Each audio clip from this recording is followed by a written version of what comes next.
This is mandibular central ইনসিজর।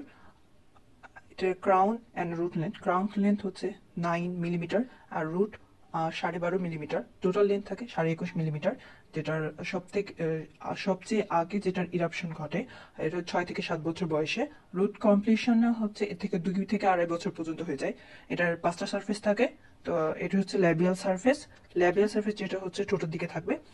Labial সারফেসের ক্ষেত্রে বলা যায় এটার কন্ট্যাক্ট এরিয়া থাকে 2টা, যেটা মেজিও, এটা হচ্ছে কন্ট্যাক্ট এরিয়া, এটা কন্ট্যাক্ট এরিয়া। আর এই সাইডে 2টা কন্ট্যাক্ট এরিয়া থাকবে এবং মেজিও ইনসিজাল অ্যাঙ্গেল আর হচ্ছে ডিস্টো ইনসিজাল অ্যাঙ্গেল থাকবে। তো কন্ট্যাক্ট এরিয়া থাকে হচ্ছে ইনসিজাল থার্ডে কন্ট্যাক্ট এরিয়া দেখা যায়। এটাকে 3টা ক্রাউনকে 3 ভাগে ভাগ করা যায়, সেটা হচ্ছে ইনসিজাল থার্ড, তারপরে মিডিল থার্ড, তারপর হচ্ছে সার্ভিক্যাল থার্ড। তো কন্ট্যাক্ট পয়েন্ট থাকে হচ্ছে ইনসিজাল থার্ডে আর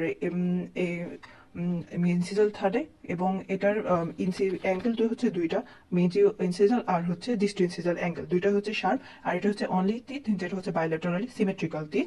আর এটা মেজিয়াল সার্ফেসের ক্ষেত্রে বলা যায় আউটলাইন হচ্ছে ট্রায়াঙ্গুলার। এটা ল্যাবিয়াল সার্ফেসে হচ্ছে এটা কনভেক্স, আর হচ্ছে লিঙ্গুয়াল সার্ফেসের দিকে যেটা থাকবে সেটা হচ্ছে ইস শেপ থাকে, কার্ভ থাকে।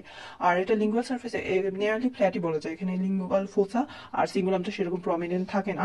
আর এটা হচ্ছে সব থেকে ছোট একটা টিথ, এটা বাইলেটারালি সিমেট্রিক্যাল একটা টিথ। এখানে নিউলি ইরাপ্টেড টিথের ক্ষেত্রে ম্যামলন দেখা যায়, এটা যেহেতু ওল্ড টিথ তাই এখানে কোনো ম্যামলন দেখা যাচ্ছে না।